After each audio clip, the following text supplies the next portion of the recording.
Esse vídeo é um oferecimento de Foquei.com, um site com muito conteúdo gratuito para você focar na sua carreira, no seu desenvolvimento pessoal, empreendedorismo, inglês, finanças, o que você precisar. Então acessa Foquei.com e foque nos seus sonhos. Qual é a característica mais comum entre esses cérebros que são os que são estudados para fazer a PNL?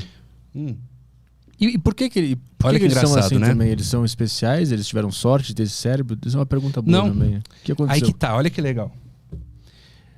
A PNL, ela faz uma analogia como se a nossa mente se parecesse com um computador.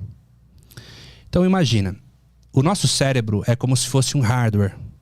Todo mundo tem basicamente o mesmo hardware. Um cérebro com 86 bilhões de neurônios, né? Mais ou menos 1,5 kg, 1,7 kg. Consistência de tofu, né? Todos têm o mesmo equipamento. Com todo respeito, um morador de rua também tem. O Steve Jobs também tinha. Né? Agora, as programações a gente chama de software. Os programas é o mesmo, ou seja, todo mundo pode ter um computador Lenovo, mas um tá cheio de vírus, o outro tá organizadinho, o outro ele colocou um HD melhor, ele tá com uma placa de vídeo melhor, ele tá com o antivírus funcionando. Ou seja, as experiências são diferentes. E nós respondemos o quê? As nossas experiências. Então, onde a gente cresceu, o que a gente aprendeu, o impacto social que a gente viveu, o sistema de crenças foi diferente porque cada pessoa viveu num contexto. Então, cada um se desenvolveu de uma maneira, né? Então, a programação neurolinguística, olha o próprio nome. Programação neurolinguística quer dizer que, através da linguagem, eu consigo programar ou desprogramar a nossa neurologia, ou seja, a nossa mente, que não necessariamente é o cérebro. Então vamos lá, o cérebro é o hardware, a mente é o software. A mente são as minhas crenças, minhas programações, meus medos, minhas fobias, meus hábitos. São construídas com base na linguagem do lugar onde o cara nasceu, português. Sim. No nosso caso. E nós crescemos fazendo generalizações, omissões e distorções da realidade. Por exemplo, o tempo todo está entrando inputs na nossa mente. Só que você não está tomando consciência de tudo, tá? Você ficaria maluco. Você tem um sistema de filtragem disso. Só que esse sistema de filtragem, apesar de te ajudar, ele te atrapalha também.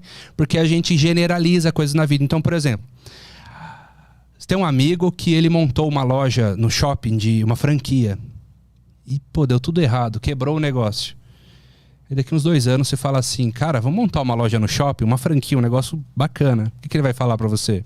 Tá louco? Já franquia é um negócio que não presta. Ele vai falar isso. É verdade que ele tá falando? Não, ele tá fazendo uma generalização baseado na experiência que ele teve. Mas não é a realidade. É só uma experiência. Tem exceções. A PNL ajuda a quebrar essas generalizações e apresentar exceções. E ela faz isso através de perguntas. Por exemplo, na terapia, a pessoa fala assim, a mulher fala assim, por exemplo, homem não presta. O terapeuta PNLista diz, como você sabe disso? Quais homens especificamente não prestam? Você conhece algum homem que presta?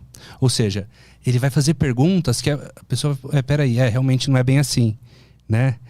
Eu tenho depressão. Em quais dias da semana? O que você sente no seu corpo? Há um tempo no seu dia que você não tem depressão?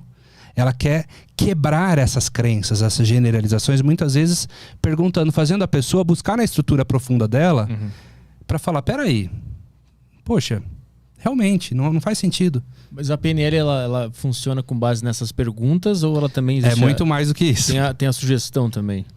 É muito mais do que isso. Vamos definir a PNL, porque primeiro a gente tem que entender. A PNL tem algumas definições. Uma delas é o manual da sua mente. Outra delas é modelagem da excelência humana. O que uma pessoa faz muito bem, você também pode fazer se você seguir o mesmo passo a passo. Claro, respeitando as condições lógicas, né? Ela também é a forma como nós gerenciamos e organizamos as nossas informações internas, visuais, auditivas ou sinestésicas. Tem um professor de PNL, Robert Dilts, que fala assim, PNL é tudo aquilo que funciona. Se funcionou, foi PNL. Certo? Porque programou. Porque teve, de certa forma, um êxito na programação. Né? tem uma metodologia que a gente aplica na PNL que chama TOTS. Testa, opera, testa, sai. Tentativa e erro. Então, é um modelo muito utilizado por cientistas quando ele vai fazer um experimento. Ele testa de um jeito, não funciona, testa de outro, até que funcione. O próprio Thomas Edison, né, diz que ele tentou fazer a lâmpada mais de 10 mil vezes. Cada vez que ele tentava e não dava certo, ele via que era mais uma forma que não tinha funcionado. Até que funcionou, ele entendeu como é que funcionava, qual que era o modelo que funcionava. Mas voltando, você tinha me falado se essas pessoas têm alguma coisa especial, né? Uhum. Olha que interessante, né? Você já deve ter ouvido falar do Napoleão Hill. Uhum. O Napoleão Hill, ele surgiu antes do nome programação neurolinguística. A programação neurolinguística, na verdade, ela sempre existiu. Eu posso argumentar, inclusive, que o Homem das Cavernas, a PNL já existia nele. Existiam as âncoras, dava um trovão, era um sinal para ele fazer alguma coisa, era um símbolo, uma âncora. As imagens mentais já existiam, mas ela surgiu com esse nome nos anos 70. Mas o Napoleão Hill, que veio bem antes disso, qual que foi o trabalho dele? No seu livro Quem Pensa Enriquece, ele fez um trabalho que ele modelou os maiores gênios, cientistas, empreendedores da sua época, não é? Uhum. O Henry Ford, o Carnegie, enfim, os caras bons da época. E ele fez isso o quê? Fazendo entrevistas. E aí ele chegou lá nos 16 comportamentos de sucesso das pessoas empreendedoras, das pessoas de sucesso. Então ele percebeu que, olha só, tem algumas características em comum neles. Uma delas é, por exemplo, a determinação. Outra delas é a criatividade. Outra delas eles não sossegam enquanto não atingem o objetivo. Estou dando um exemplo. Uhum. Então, se você parar para pensar, existem características em comum entre grandes empreendedores, não existe? Uhum. Quais são essas características? Esse modelo mental ele não pode ser ensinado para um empreendedor iniciante, por exemplo? Tipo, o que esses caras grandes pensam? Você começa a andar com eles, você começa a pensar grande também. Mas dependendo com quem você está andando, com quem você está se relacionando, você se nivela também na forma de pensar. Você não estimula a sua mente a criar novos caminhos neurais, a criar neuroplasticidade. Então, é cheio de modelos. Aí a PNL, Petri, ela se baseia por pressupostos. Vou dizer alguns para você. Tem um que você provavelmente já ouviu falar. O mapa não é o território. Já ouviu falar isso? Não. O mapa não é o território. Significa que cada um de nós tem um mapa do mundo, um sistema de crenças. Por exemplo, você vai em Paris, tem o mapa de Paris, certo? O mapa é Paris?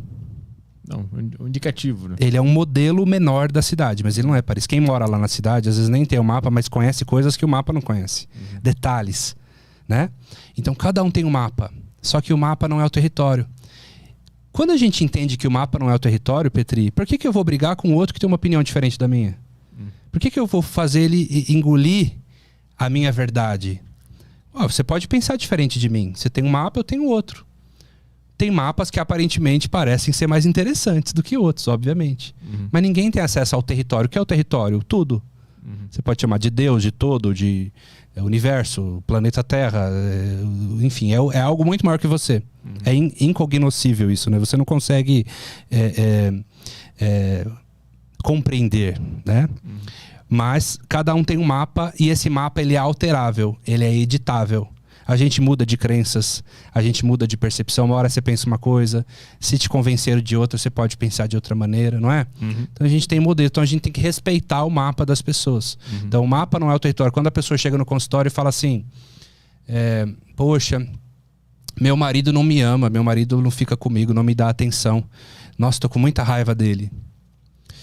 Então o que a gente vai fazer com essa informação? Essa informação ela é o território? Não, ela é o mapa dela, baseado nas experiências que ela teve negativas com o esposo. A gente vai orientar ela nesse quesito. Inclusive, ela pode representar em algum momento o marido dela e ver sobre o aspecto do marido também. Quais são as queixas do marido? Qual que é o mapa dele? Por que ele pensa do jeito que ele pensa? Por que as pessoas fazem o que elas fazem? Tudo é baseado numa experiência, numa generalização que a gente teve na vida e criou os nossos comportamentos.